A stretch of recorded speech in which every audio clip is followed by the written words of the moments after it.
સાથે તાળી પાડતા પાડતા ઘડિયાળની કાંટાના દિશામાં પ્રદક્ષિણા ચાલુ કરશે। ચાલુ કરો પ્રદક્ષિણા ખૂબ ધીમે ધીમે આમ વિદ્યાર્થીઓ ઘડિયાળની આ રીતે ફરવા બનો।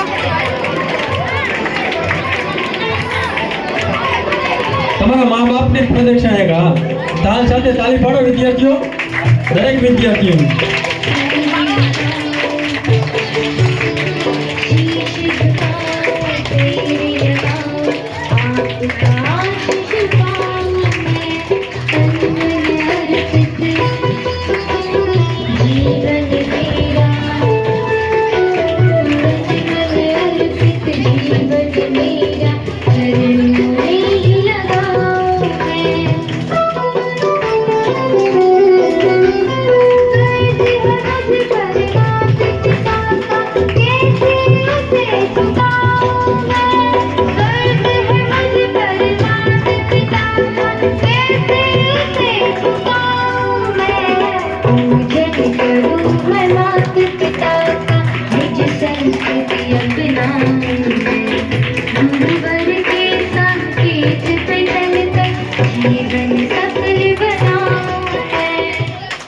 હવે દરેક વિદ્યાર્થી